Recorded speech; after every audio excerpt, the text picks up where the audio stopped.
debo decir eso. La explicación es fácil. Lo que pasa es que mis exámenes son tan buenos que son muy exigentes. No puede estar bien. Pero en algunas circunstancias a veces exageran exigencia. Entonces, al menos si con su grupo pasa lo que pasó con el otro grupo, sé que hay preguntas que están que deberían, en honor a la justicia, tener al menos algún porcentaje parcial, si es que no es todo, no creo que sea todo en algunos casos, pero lo cual significa que en la mayoría de casos, no estoy diciendo que todos y cada uno va a cambiar la nota, pero estoy casi seguro de que la mayoría de ustedes sus notas mejorarán en mayor o menor grado dependiendo de la situación. Entonces, por ese lado, tengan, por Dios, tranquilidad, no se desesperen, ¿ok? Muy bien, el día de hoy es vamos clase 10, a según yo es clase iniciar 8. el tema Tal vez conteste. lo que tiene que ver con lo que epidemiología se llama diseños epidemiológicos. Diseños epidemiológicos. Diseños, ese es el término general que se utiliza, pero básicamente esto se refiere a la manera, a las estrategias, a la metodología que se usa para poder estudiar preguntas médicas en poblaciones humanas. ¿Okay?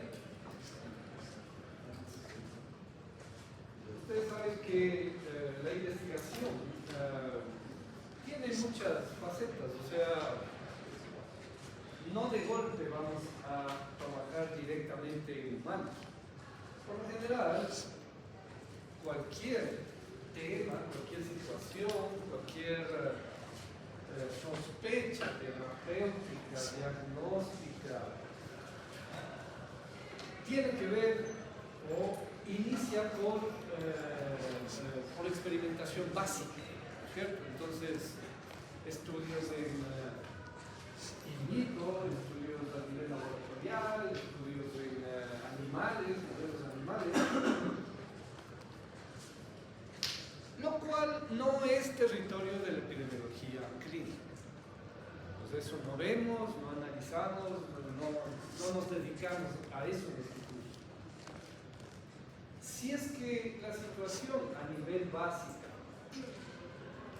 laboratorio, in vitro, modelos animales, habla o nos da señales de que puede ser algo más o menos efectivo, provisorio para la aplicación de medicina clínica, recién ahí empieza la situación a pasar al plano clínico, es decir, a la experimentación en humanos. El término experimentación en humanos suena fuerte, suena denso, pero por supuesto que hay cómo hacerlo. Ustedes ya tuvieron bioética, ¿no es cierto? ¿Sí? Ok, entonces saben una serie de circunstancias, deben haber analizado, discutido, evaluado, una serie de circunstancias que tuvieron que ver con experimentación humana totalmente fuera de la posibilidad de la ética, que por supuesto no vamos a discutir. Pero todo esto sirve para poder decirles que lo que vamos a discutir en estas semanas es la forma, la metodología racional, responsable, ética de poder chequear, de poder probar preguntas de investigación en poblaciones humanas. Entonces, hay manera, sí existe manera de experimentar en humanos. ¿Qué más?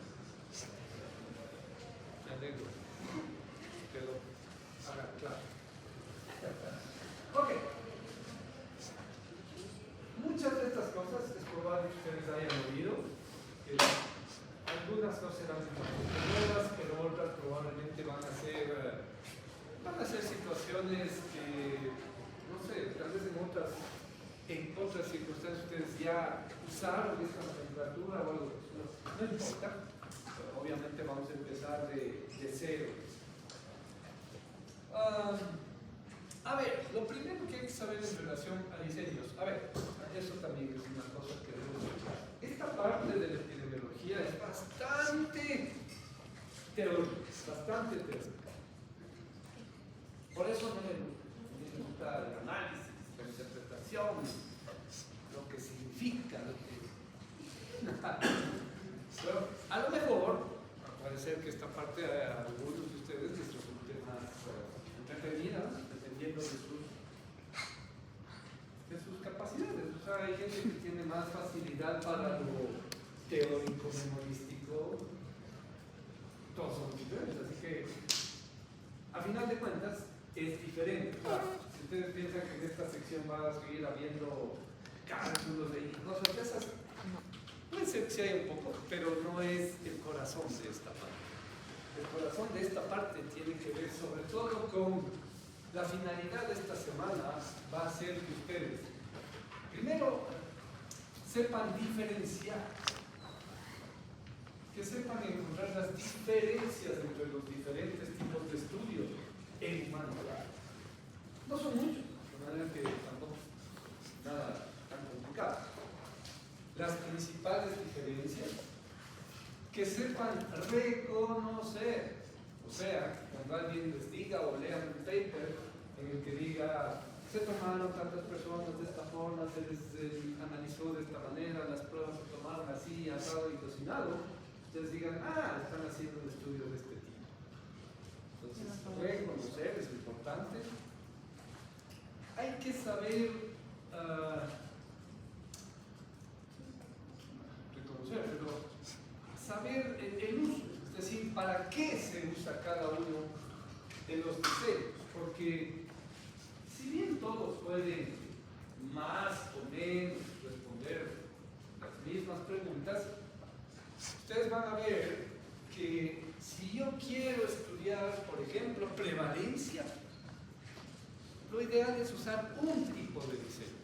Puede ser que otros también sean capaces de medir prevalencia en algún punto, pero a lo mejor hay uno que es específicamente mejor o más diseñado, dadas sus características, para responder la pregunta de cuál es la prevalencia de tal cosa. O para asociaciones, o para sostener o reconocer si una asociación es causal. Entonces, hay que ponernos en la mente que las siguientes semanas vamos a tratar de entender todos cuáles son sus diferencias, reconocer los tipos, saber sus usos, entender sus limitaciones y fortalezas de cada uno, para qué más o menos tiene que ver con el uso. Y una parte fundamental es el tipo de análisis que se emplea en cada uno de los diseños de estudio. Si ustedes hacen un diseño de estudio, no sé, un cohorte, están obligados a hacer un tipo de análisis. Si hacen un transversal, están obligados a calcular una serie de medidas. Entonces, esto sí es fundamental. Y aquí entra, por supuesto, mucho la bioestadística y la primera parte de epidemiología que hemos visto. ¿Ok? ¿Por qué ¿quién no me gustó? ¿Quién gustó? No soy solo de escuchar ahí.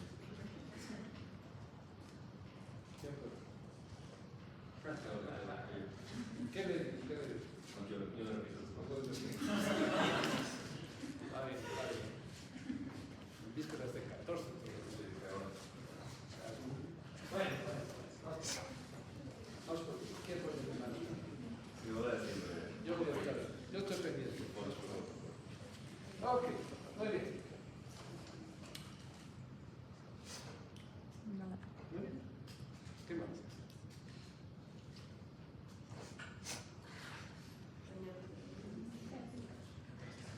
si tuviera que revisar cuadernos, algunas personas tuvieran 10. Sobre 10. Sí, sí, no sé. ¿Sí? Sí, sí. No.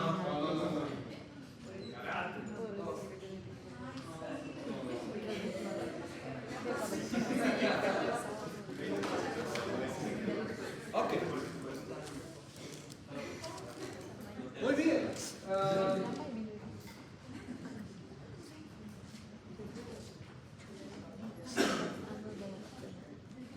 Desde la siguiente semana, ustedes en el D2L van a ver un paper del diseño que vamos a tratar en estos días. A ver, por supuesto que si se ponen materiales para leer, pero tal vez debo decir que la finalidad no es que analicen el paper y que vean, o sea, no es un journal club ni nada de eso, sino deben centrarse en la parte metodológica, probablemente. Es decir, discernir lo que han hecho los investigadores, cómo han recolectado los datos, de dónde vino la población, cómo midieron las cosas, porque ahí está el corazón de estas cosas, saber cómo diferenciar, cómo reconocer los estudios, para qué usar, está en eso, está en la parte metodológica.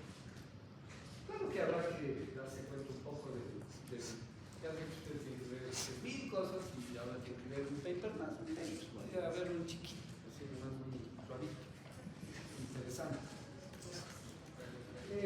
Y también, eso se me ocurrió ayer, vamos a hacer algo con ustedes, vamos a replicar estudios con ustedes, aquí, en cada clase, algo como lo que hicimos hoy. No avisar, no digan nada. Para eso ya pasó la vida. Nada. Yo Muy bien. Pero sí.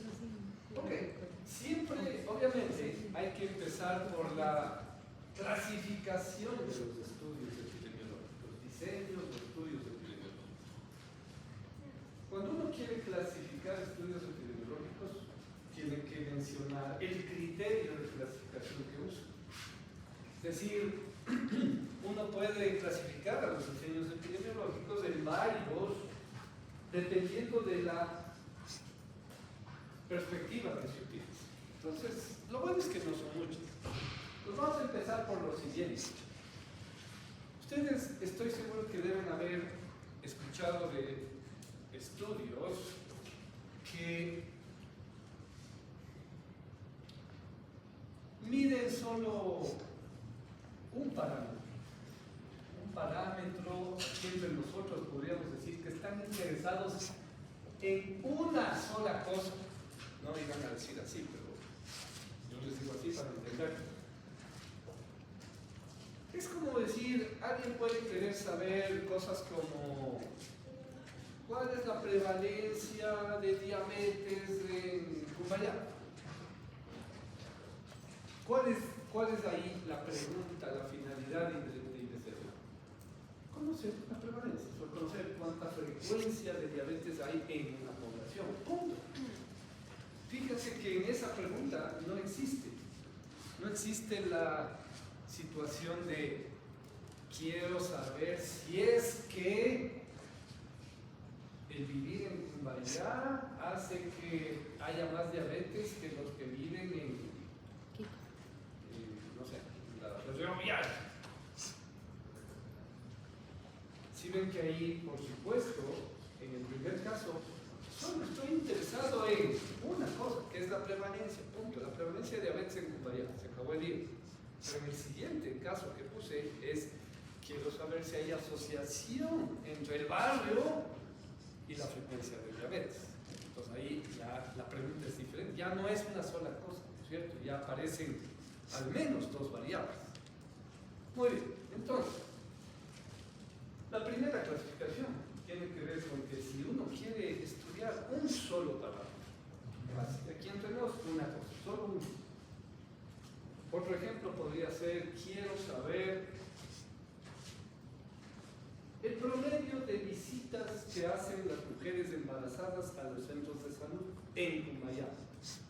¿Qué quiero saber? El número de visitas que hacen. Entonces preguntaré a unas cuantas veces a las mujeres embarazadas, por supuesto.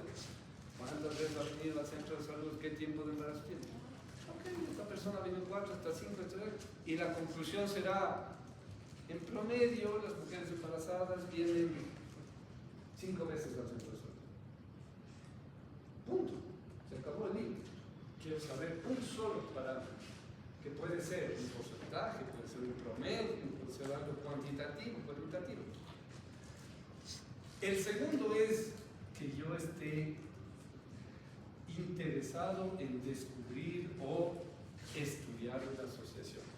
Y si quiero estudiar una asociación, eso es implícito que quiero estudiar al menos 2 variables.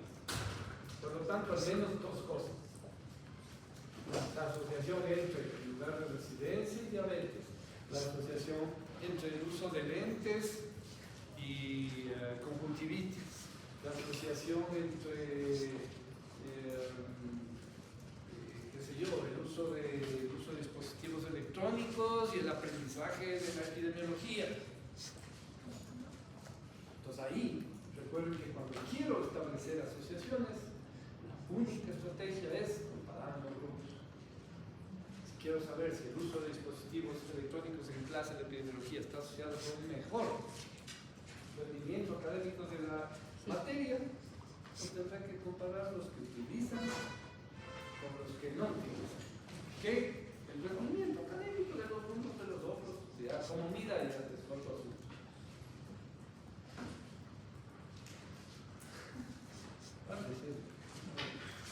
Ok. Podría ser que los dos estén iguales, así que no es que los dos estén igual de bien. Ok. Muy bien. Entonces, dependiendo de si se quiere estudiar un solo parámetro o una asociación, es el primer criterio para clasificar los estudios. A los que quieren estudiar un solo parámetro, por lo general se les llama estudios descriptivos. Y los de acá se llaman estudios analíticos. Ahora, aquí yo debo decirles algo, no todos están de acuerdo con esta clasificación y con este criterio en particular, sobre todo los españoles. Los españoles siempre están en contra de todo. Alguna vez tuve una conferencia de un profesor español y él decía que esta clasificación es absurda. Así, hablaba de todo, decía. Y decía que, o sea, es entendible lo que decía, pero esto es una estrategia conceptual, ¿no? Entonces, me parecía que la razonabilidad que él sostenía no me parecía muy buena. ¿Y qué decía? Decía, es que no, es absurdo clasificar en estudios analíticos y descriptivos, porque todo esfuerzo investigativo, incluso los descriptivos, implican un análisis, y entonces son también analíticos. O sea, sí, desde esa perspectiva sí, pero esto simplemente es una estrategia para nosotros organizar los conceptos en la mente, punto. O sea, si póngale otro nombre, entonces diga, estos son estudios de asociación y estos son estudios de un solo parámetro. Ok, si quiere llamarles así, llámenles así. Pero en términos generales, la mayoría de corrientes epidemiológicas a esto le llaman estudios descriptivos y a esto les llaman estudios analíticos. Entonces, es muy común ver en los papers este estudio es un estudio analítico de tal tipo. Entonces, si uno lee analítico de tal tipo, ya sabe que está tratando de encontrar una asociación. Entonces, ese es el primer parámetro, simple, descriptivo, punto, un solo parámetro. Quiero saber cuántos casos de gripe ha habido en este semestre en la universidad, punto. Quiero saber cuántas personas han tenido traumas de tobillo haciendo deportes, punto. Pero si alguien dice, yo quiero en esta universidad saber si los traumas de tobillo han sido asociados al tipo de deporte, entonces ya es un estudio analítico, ¿cierto? Quiero saber si los que jugaron fútbol se fracturaron más o se torcieron más que los que jugaron básquet, tenis, etc. ¿Ok? ¿Estamos más o menos hasta ahí? ¿Está suave? ¿Está bien? ¿Relajados de esta parte? Ok, bueno. Muy bien. Segundo criterio para clasificar a los criterios epidemiológicos. Es más fácil aún. A veces suele la gente confundirse un poco, pero muy bien.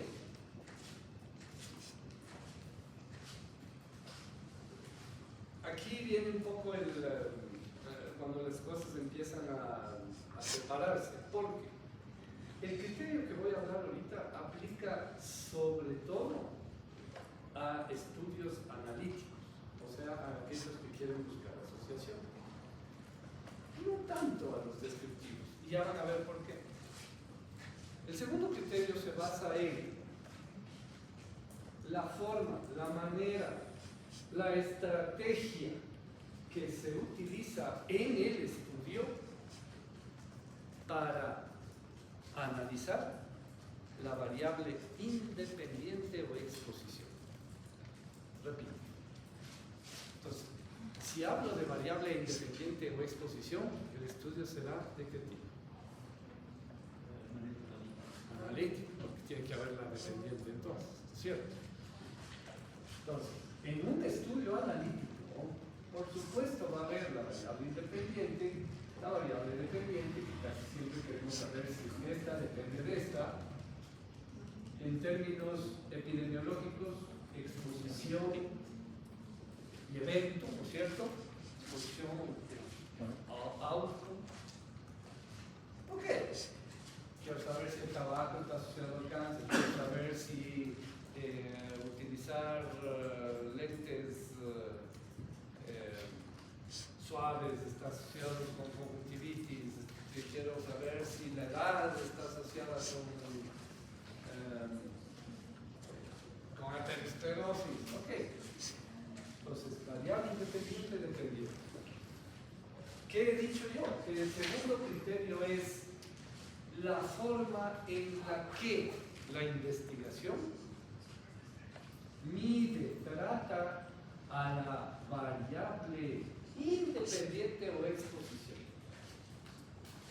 Ahí no tiene nada que ver la dependiente. De hecho, no hay ninguna clasificación que tome en cuenta a la dependiente. La clasificación solo tiene que ver con la exposición o independiente. Muy bien, entonces, aquí vale la pena un ejemplo. ¿Tuvieron hoy pruebas? Sí. Un quiz. ¿Largo? ¿Tuvieron que estar estudiando toda la noche? ¿No? Para el sábado y el lunes. Las cosas. Ok. ¿Cuántos han tomado energizantes en esta semana? Levanten la mano. Ok, levanten la mano. ¿Tienes un cameo? Levanten y mantengan. ¿Cuenta la cafeína? Ya. Ok, listo, está bien. Por favor, mantengan. 7, 8, 9, 10, 11, 12, 13, 14. Gracias.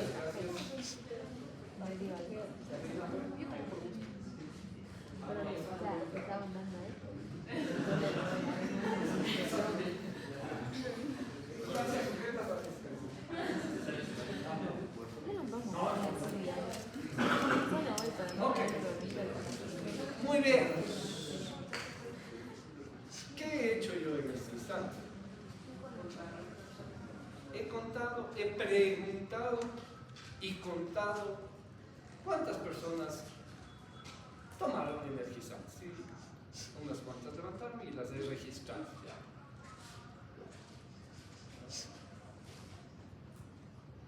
He decidido, supongamos que yo soy el que quiero investigar eso, por lo tanto yo soy el equipo investigador, digamos. Entonces quiero saber si el tomar estas sustancias energizantes, está asociado con un, no sé, me voy a inventar, un mejor rendimiento académico. O un mejor, no sé, el ánimo, podría yo preguntarle, ¿te sientes mejor, te sientes feliz, te sientes lo que sea? Pero bueno, ya está. Muy bien. Al hacer yo esto, al yo preguntar quiénes han tomado, y ustedes han levantado la mano, espontáneamente, los que lo hayan hecho, les pregunto, yo intervení de alguna manera en el hecho de que, yo intervení en el hecho de que Sofía haya tomado el energizante que haya decidido tomar. No, ¿de quién fue la decisión? Mí. O sea, tuya. También. O de quién más, tú también. Natalia también. ¿Ok? ¿Qué más? Por acá. Karen también. ¿Muy bien? Karen. Ok.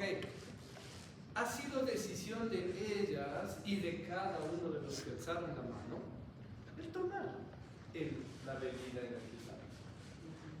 Yo, como investigador, como equipo investigador, simplemente vengo y pregunto y registro ese resultado, si es que estoy interesado en eso. Y si quiero saber si las bebidas energizantes están asociadas a un mejor rendimiento académico, puedo aprovechar esto, puedo tomar ventaja de que hay un grupo de gente en la población que está voluntariamente expuesta a lo que quiere investigar. Decisión de ustedes, de cada uno de los que decidió tomar lo que haya sido. Y yo, fíjense la palabra que voy a utilizar, yo intervení en esa decisión. No. Muy bien, muy bien. Eso que acabo de decir, quiero que contrasten con lo que voy a decir en este instante. Quiero investigar esto. Pero ahora ven, y les hablo y les digo, verán, estoy interesado en saber si es que realmente esto, este otro. De manera que les pido su colaboración y supongamos que soy tan bueno convenciendo a las personas que todos ustedes voluntariamente acceden a ser parte de la investigación y entonces yo les digo, ok, pero lo único es que a cada uno de ustedes yo les voy a sortear. Si sale cara, les voy a dar un pack de energizantes para un mes, para que los usen. Y si sale sello, les voy a dar un pack de agüita mineral. Y todos ustedes aceptan, bueno, va a ser alguien que diga, no, yo no quiero, y entonces no participan, pues que también está bien. Pero supongamos que la mayoría de ustedes acceden, entonces, allá, que es la primera participante del estudio, pues, yo vengo y digo, ok, sello, su pack de whisky.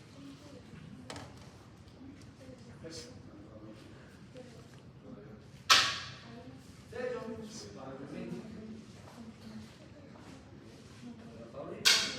Cara, su pack es de whisky. Es que yo no tomo, no, ya me lo tomo. Y así, ahí se ve que. Ya no quiere saber. ¿Qué quiere? Ya.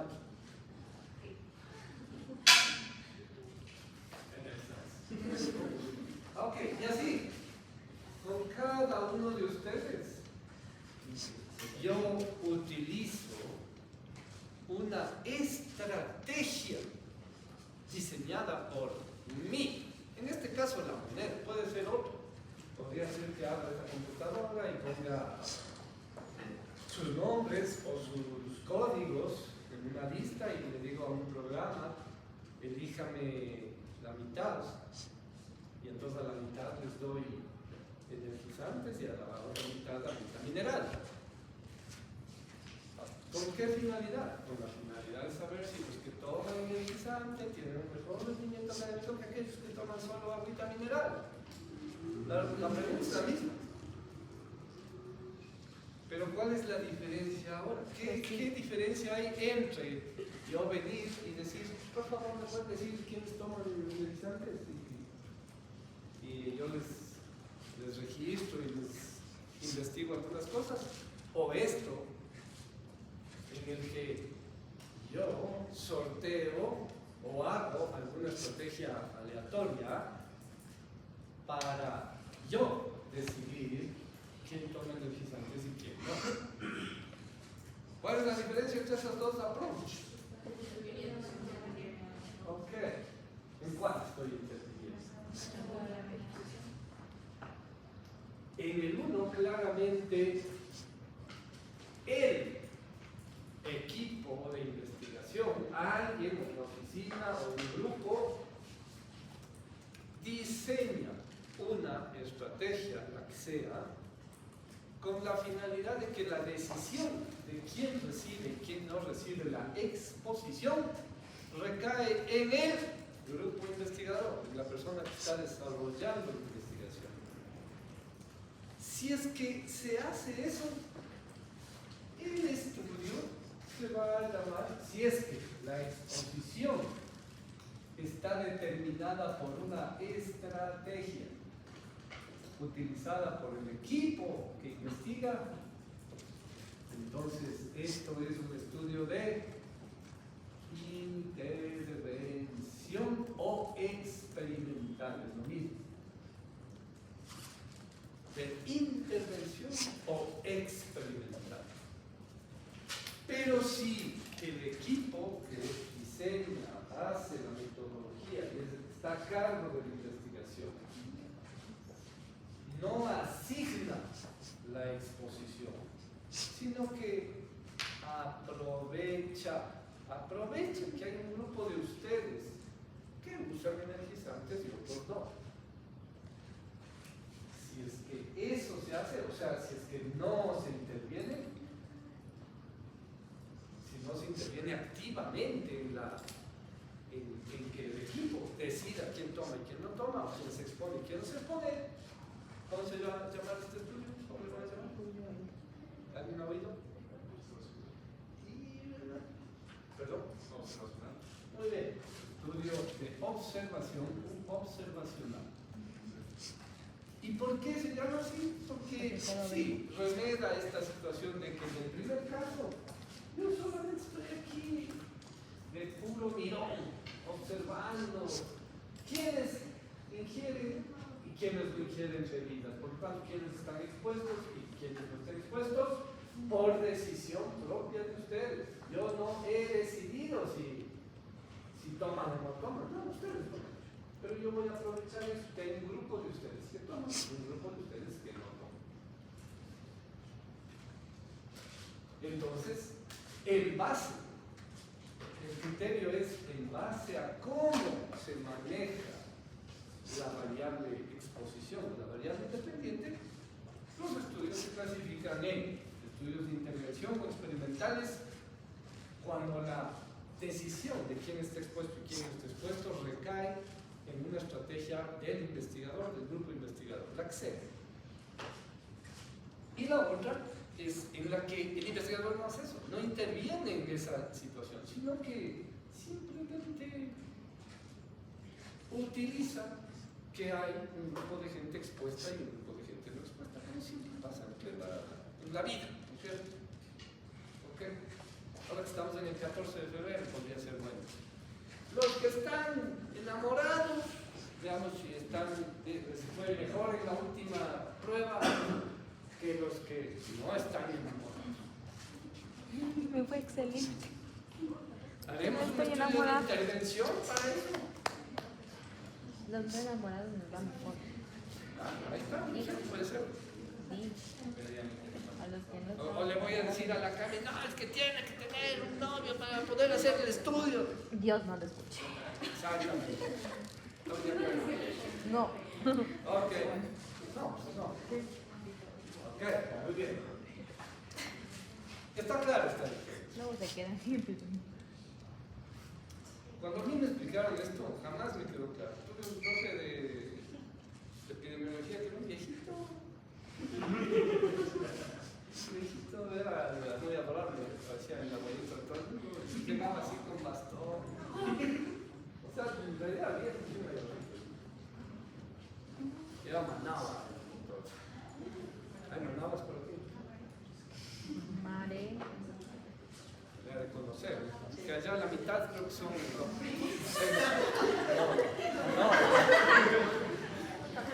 Pero de ley que debe haber oído de un doctor C. Así. Él era mi profe.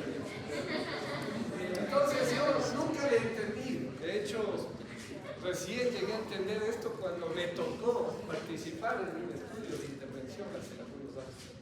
Recién dije, ¿por qué no me explicaron así? Entonces dije, vale, la próxima vez que tenga que explicar, tendré que hacer algo. Ok, muy bien. Entonces, ahora ya tenemos estudios descriptivos y analíticos, por un lado. Y tenemos estudios de observación o de intervención o experimentales, ¿no? Luego voy a hacer una mención a este término experimental, para que nunca se olvide, sobre todo, pero en el momento adecuado, probablemente. Muy bien.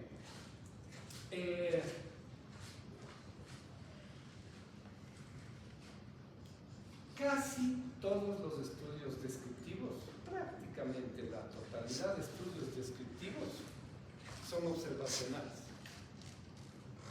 Por obvia razón, ¿no es cierto? O sea, si yo quiero conocer la prevalencia de hipertensión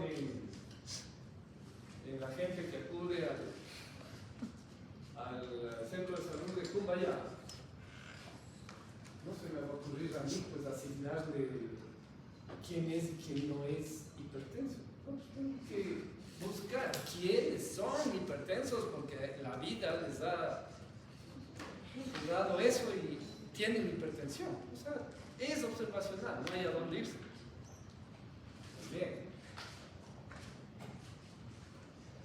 La mayoría de estudios observacionales, la mayoría de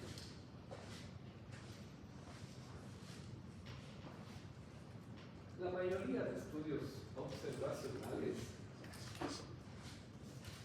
no, al revés, ¿qué dije antes? La mayoría de estudios descriptivos, prácticamente la totalidad de descriptivos son observacionales. Ya, es lo que quería dejar bien claro. Muy bien. Los analíticos, la gran mayoría de estudios analíticos, o sea, los que quieren buscar asociaciones, la gran mayoría son observacionales.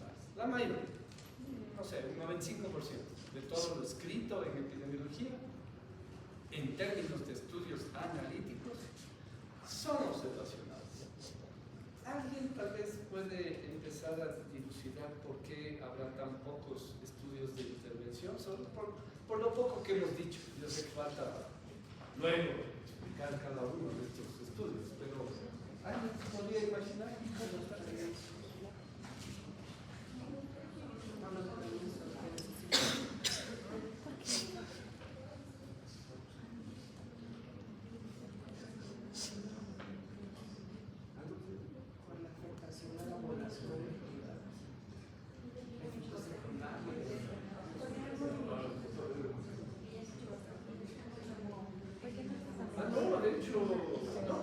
Si la mayoría de analíticos son observacionales, hay poquitos de intervención. De hecho, hay poquitos de intervención o de inversión. Esa es una buena razón. O sea, ustedes oyeron que si quiero hacer una intervención tengo que yo venir, tengo que yo estar ahí, yo tengo que hacer alguna cosa que por lo general no hace el investigador principal, sino que tiene un equipo, por lo tanto significa que es presupuesto, significa que hay que pagarle a alguien, significa que hay que conseguir la exposición para un grupo de personas y significa que al grupo control también hay que darle algo. O sea, los estudios de intervención, por supuesto, son caros. Pero tal vez esa no es la... O sea, sí es una excelente razón para que haya pocos de esos. Pero...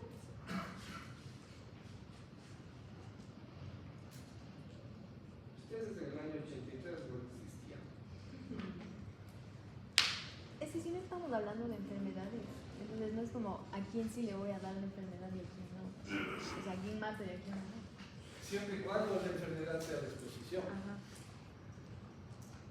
Claro, o sea, supongamos que yo quiero saber si... déjame terminar la idea y así tener la palabra. Supongamos que yo quiero saber si la gente que tiene diabetes está más propensa a cuadros depresivos. Puede ser, ¿no es cierto? La depresión sería la dependiente, la diabetes la independiente. Yo quiero saber si tener cuadros depresivos depende de si se tiene o no diabetes. ¿Estamos de acuerdo? Si es que una enfermedad es la exposición, por supuesto que es casi imposible hacer un estudio de intervención para probar eso, por lo que acaba de decir Carlos. ¿Cómo le digo a alguien, usted vuélvase diabético?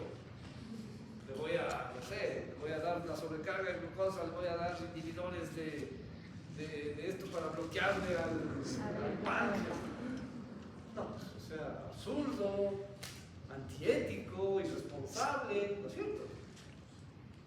Pero si las posiciones como, no sé, un fármaco de desarrollo para ver como que quién se mejora y quién no, como que igual es difícil por todo el tema ético que requiere llevar a cabo esto. Ok, la gran mayoría de estudios de intervención, o sea, de los pocos que hay en el mundo, o sea, en el mundo lo cierto es que hay un montón, pero en términos porcentuales los estudios de intervención son pocos. Pero de ellos, la gran mayoría están diseñados para probar nuevos tratamientos, vacunas o intervenciones nuevas, en las que haya la suficiente duda razonable de que puede haber un beneficio. O sea, nadie les va a aprobar un estudio de intervención en el que digan, yo creo que este fármaco es peligroso porque en los modelos animales ha causado cáncer en los modelos animales. Veamos si es que también da en humanos. Nadie les va a aprobar un estudio de esos. O sea, los principales limitantes de los estudios de intervención son los costos, los tiempos, el personal y sobre todo la implicación ética. Claro, pues yo quiero saber, por eso les decía que en el 83 ustedes ni siquiera existían. Pero en el año, no estoy seguro si fue el 83 o el 85. Me parece que fue el 85. Cuando vino del evento o el desastre de Chernobyl. Ok. Explotó el reactor número 4 de la central de Chernobyl, ¿no es cierto? Fue como la analogía fue algo así como 500 bombas de Hiroshima en el evento.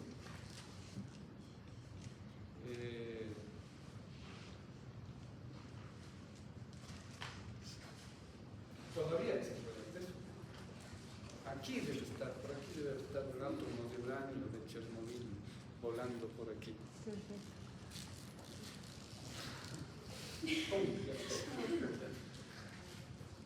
Murió un montón de gente, por supuesto. Los trabajadores, los primeros que trataron de...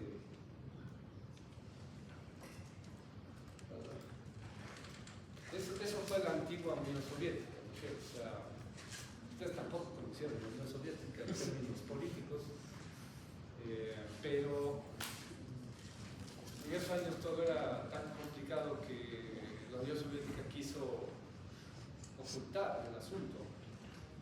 Hasta cuando los suecos y los suizos dijeron, ¿por qué será que no están sonando todos los detectores de radioactividad en todas nuestras ciudades? Entonces dijeron, oigan, por si acaso no pasó algo, y los rusos dijeron, ay sí,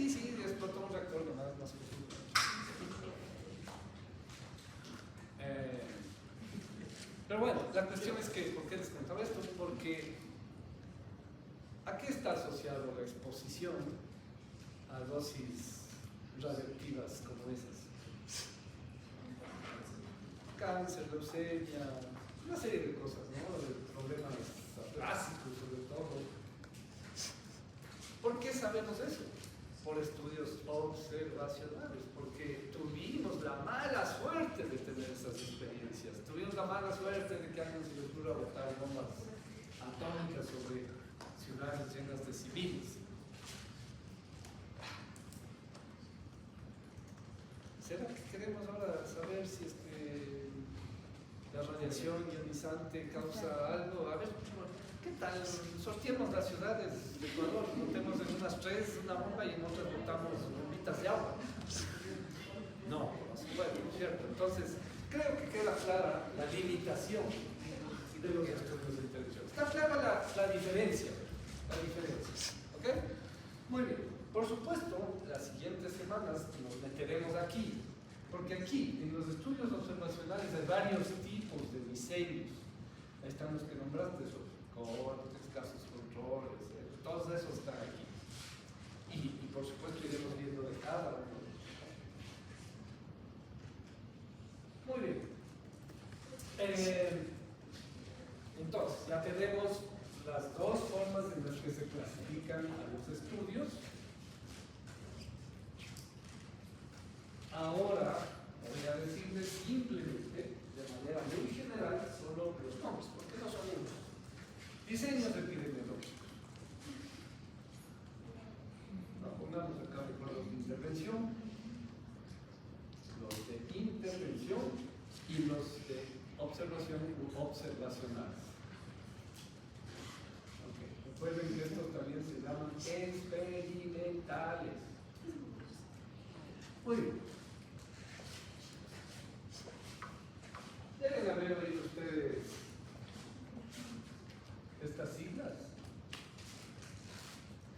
RCT, ¿no? R2D2. Tampoco es cierto. R2D2, ¿quién es?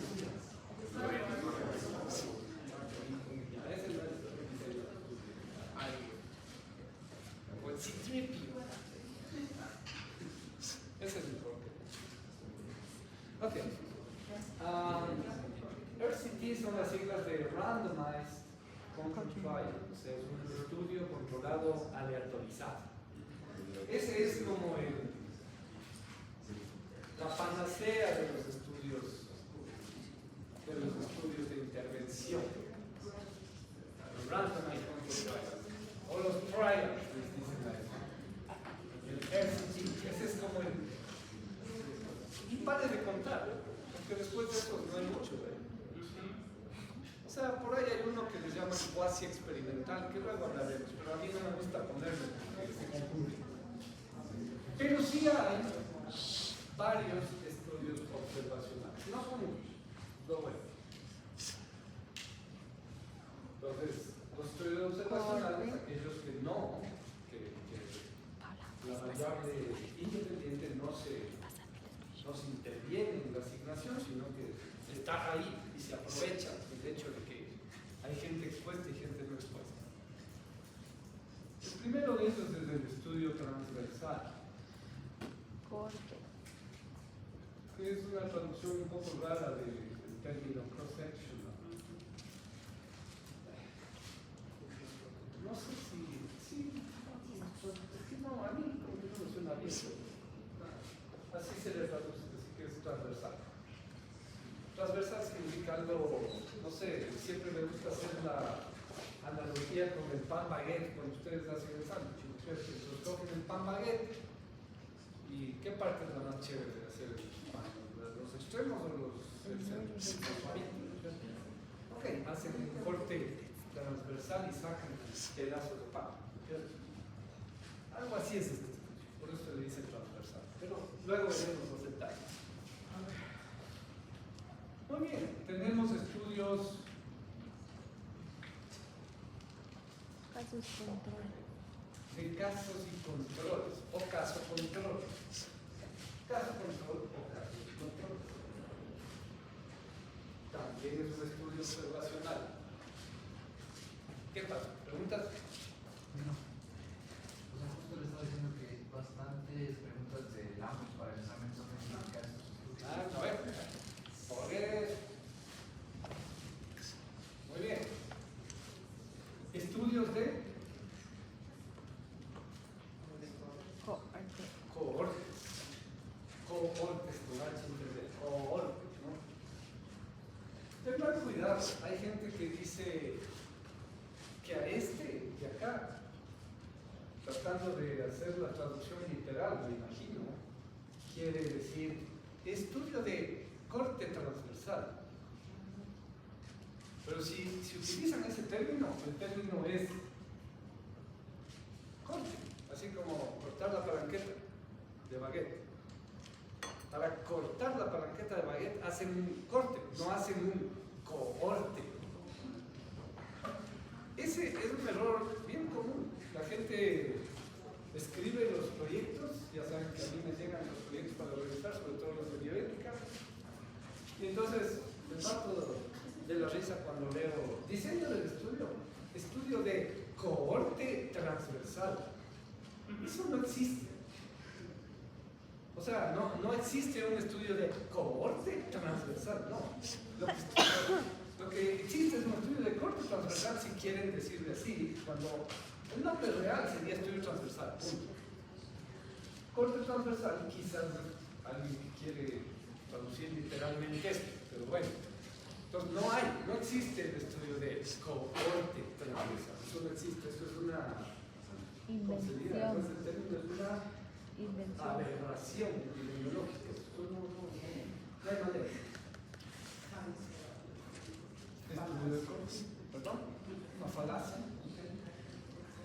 Bueno, sí hay aquí una falacia que algún dato de No. transversal, casos de cohortes.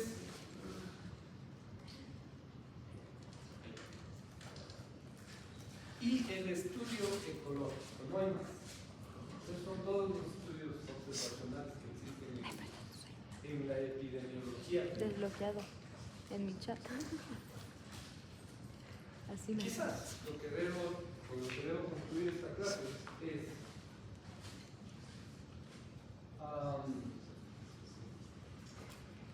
el estudio transversal. Aquí es donde no es que se complican las cosas, pero hay que saber. El estudio transversal, que es un estudio observacional, puede ser descriptivo y puede ser analítico. O sea, un estudio transversal puede estudiar un solo parámetro, una prevalencia, una media, estimar algo así en una población. De hecho, si quieren estudiar prevalencia, el estudio por excelencia que la gente debería elegir es el estudio transversal. Ese es el que es el ideal para medir prevalencia. Y si solo están interesados en medir prevalencia de algo, es un estudio descriptivo, porque quieren medir una sola cosa.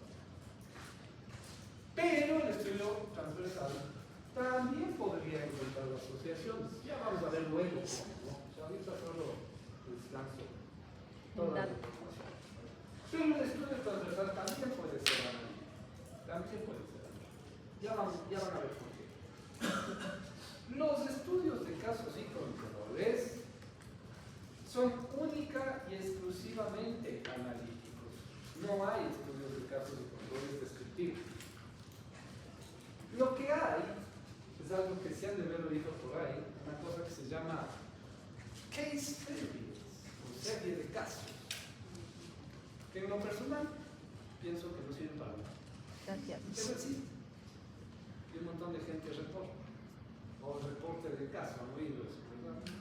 O sea, sí, a veces un caso medio raro, medio interesante, o algo fuera de lo común. O sea, sí es bueno dar a conocer y avisar. Pero en términos de que eso sirva a la población en general, no. O sea, Por eso no está dentro de los diseños. Los reportes de casos. O sea, el reporte de caso, uno, o reporte de casos, de varios casos, la mayoría de textos de epidemiología no los ponen dentro de la clasificación de estudios. Son cosas que sí se pueden hacer, pero que no, mucha gente considera que no tiene el poder investigativo suficiente como para catalogarlo. No digo que los que hagan eso están mal, o sea, pueden hacerlo, que es importante. A veces sí es necesario, qué sé yo, en un hospital llegaron 3 o 4 casos inusuales y que valga la pena diseminar, está bien, hasta ahí queda. Muy bien, entonces, y además, si ustedes oyen eso, es solo eso, reporte de casos o un caso. Entonces no hay el otro componente, que es el control. Solo cuando hay los dos grupos, casos y controles, el estudio se vuelve analítico, porque ahí se puede comparar los casos con los controles. Por eso es analítico. Los estudios de cohortes pueden ser descriptivos y pueden ser analíticos. Deben haber oído del estudio de Framingham. Nunca. No les dio nada el Fernando Torres Neurólogo. No. No tuvieron con el pulga. No. No tuvieron con el pulga. No. Ok. Vos sí. Y no nos dio. Framingham es un famosísimo estudio que empezó en los años posguerra, 47, 48, 50, tomó auge en los 50. Se llama el estudio de Framingham porque empezó en un pueblito, Llamado Framingham. una ciudad de Estados Unidos que se llama Framingham, en la que en ese entonces la gente era muy citadina ahí. O sea, la gente, la mayoría vivían ahí, crecían ahí, trabajaban ahí, se casaban ahí, se morían ahí. O sea, no había mucha gente que salía de ahí. Entonces alguien vio la oportunidad de decir, bueno, esta gente que no migra mucho, vamos a analizarles una serie de cosas. De ahí surgieron todo lo que ustedes hoy en día saben de riesgo cardiovascular. ¿A qué hora salió que no le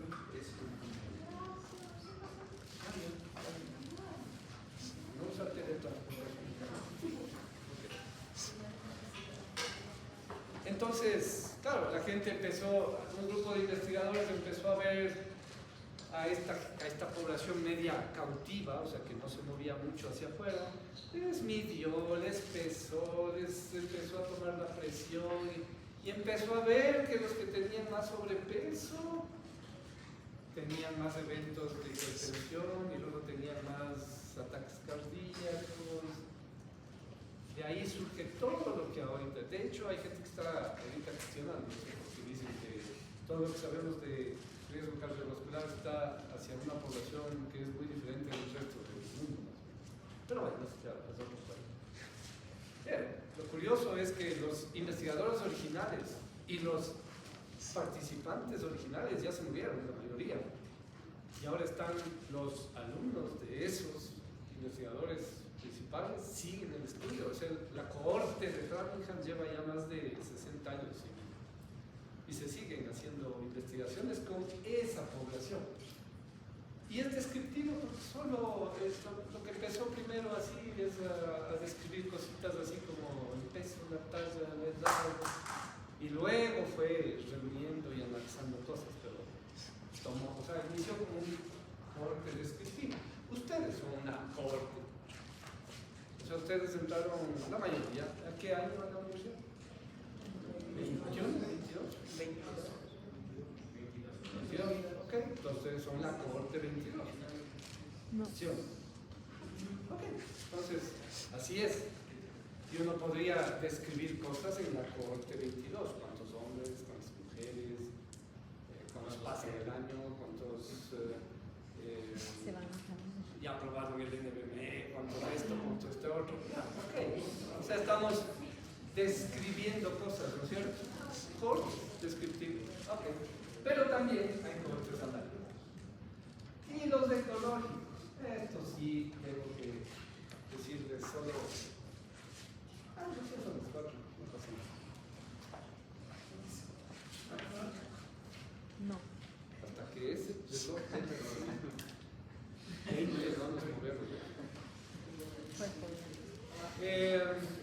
Ok, por supuesto cada uno de estos veremos en un poco más de detalle, no iremos muy profundo, pero sí veremos estas cosas de cada uno de ellos.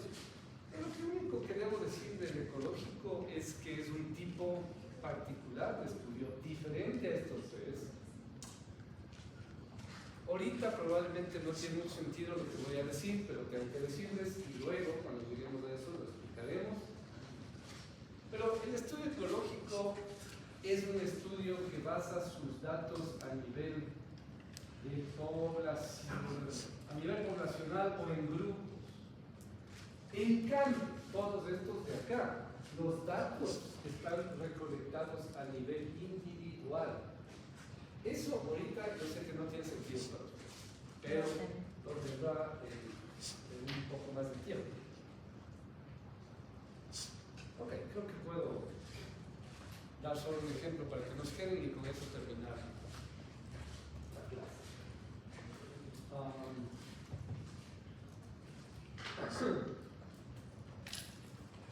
Una manera muy simple de enfocar esto, o al menos a mí me gusta enfocarlo así, es cuando ustedes tienen estas tablitas que hemos hecho para calcular algunas cosas, tanto en estadística como en epidemiología. Entonces yo tengo aquí la exposición, y tengo gente expuesta y tengo gente no expuesta. Y acá tengo el evento, y tengo gente que tuvo y que no tuvo el evento, ¿no es cierto? Para que aquí haya un grupo de personas en cada una de estas casillas. Para poder llenar esos números ahí, es porque yo debo tener la información a nivel individual. O sea, yo debo tener aquí unos papeles con información de las personas, en el que yo coja el primer papel y yo diga, esta persona está expuesta y no tuvo el evento, y le pongo en la casilla B. Y cojo el otro y voy viendo, y así voy llenando la tabla. La única manera de construir estas tablas es porque la gente que investigó esto tiene los datos a nivel individual. De tal manera que si alguien dice, el participante Carlos es expuesto, no expuesto, o tiene o no tiene el evento, yo puedo ir a la base o a los papelitos o a la base de datos en el computador y digo, Carlitos no está expuesto, tampoco tiene el evento. Puedo identificar individualmente cada uno de esos datos, ¿ok? La única manera de tener esas tablas es si es que tengo información a nivel individual. Muy bien. ¿Qué es lo contrario? ¿Qué es lo diferente de eso? Que hay estudios en los que no se tiene la información individual. Por ejemplo,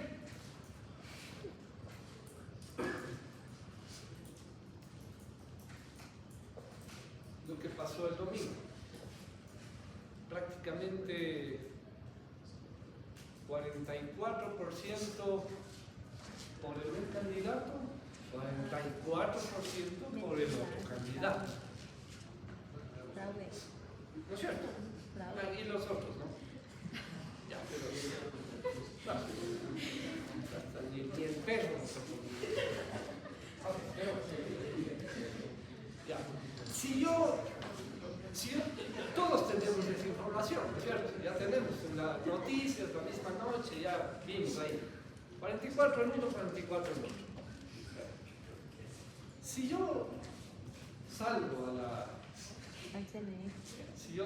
a la calle y pasa una persona, sé por quién votó. No.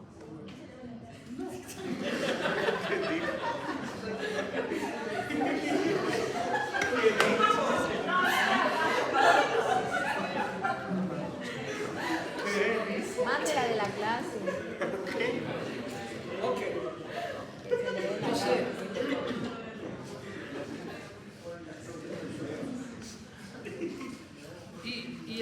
Y en las mismas papeletas, ¿no es cierto? Ustedes no ponen el nombre. O sea, yo puedo coger una papeleta, ver si tengo tal candidato y digo, ¿de quién será? No sé de quién. No puedo identificar individualmente a la persona. Ese dato, que el 44% votó por tal persona y el 44% votó por otra persona, ¿por qué votó? No. Ah, ¿no? En ese caso, nosotros no tenemos votación, pero los datos se reflejan. Sí, claro. Ese es bueno también. Tal vez este ejemplo es mejor. Permítanme hacerlo. Supongamos que ahorita me llama el Henry. ¿Sí saben quién es el Henry? Sí. Entonces me dice, Pablo, necesito urgente el promedio de edad de tu grupo de epidemiología 4082. ¿Uno? Ya, ok. Ustedes. Entonces yo digo, tranquilo. Entonces vengo, les paso una hojita o prendo mi computador y voy diciendo, te puedes suceder y así a toditos, cuando es el código, ¿no es cierto? O sus nombres, si me dan su permiso, cojo el Excel, sumo, divido para el número de estudiantes y tengo el promedio de edad, ¿no es cierto? Me he demorado un poco porque tengo que recoger los datos individualmente, ¿no es cierto? Muy bien. Muy bien. Pero supongamos que yo digo, Henry no sabe lo ocupados que estamos en la clase y encima me pone a hacer esto. Entonces yo digo, ya sé mejor. Llamo al registro. Y les digo, ustedes tienen la lista de los estudiantes del NRC 481 y los datos de ellos. Sí. ¿Me pueden dar la edad, el promedio de edad de ese grupo? Ya enseguida ya te mando. Y me llega el mensaje. El promedio de edad es tanto. Por las dos estrategias sería lo mismo. Pero en la una me demoré más porque tuve que recoger, hacer yo el cálculo y obtener el promedio de edad. Tengo el promedio de edad grupal, pero detrás de ese promedio de edad grupal tengo en mi computador las edades de cada uno de ustedes, o sea, tengo los datos individuales. Pero si llamo al registro y le digo, por favor, denme el promedio de edad de los que están inscritos en el NRC 4081 y me manda, ok, tengo el promedio de edad, pero solamente lo tengo en forma grupal. Si después el Henry me vuelve a llamar y me dice, Alejandro, ¿no? Alberto, toma.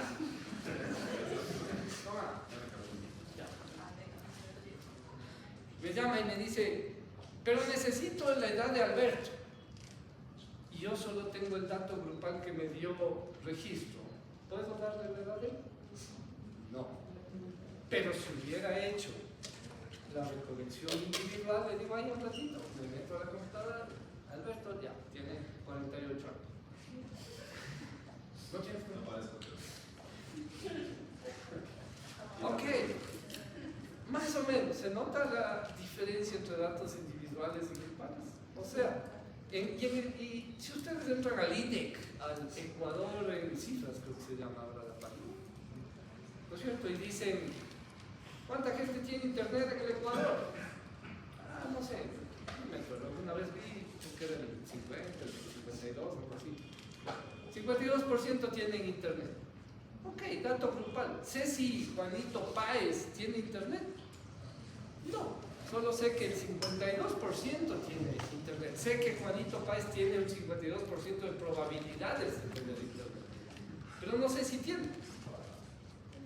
¿Se ve la diferencia entre algo grupal y algo poblacional? Algo grupal y algo individual, perdón.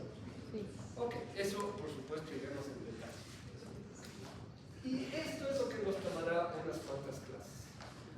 Ver qué es lo uno, qué es lo otro. Esto es importante por lo que dijeron.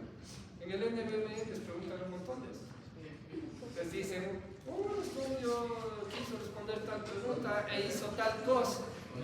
¿Cuál de los siguientes estudios es? Lo que debo decir es que es muy simple. O sea, en realidad es muy simple. Pero obviamente hay que venir a clases y aprender. Ok, chicos, que les vaya bien, feliz fin de semana, que les festejen bien. Entonces,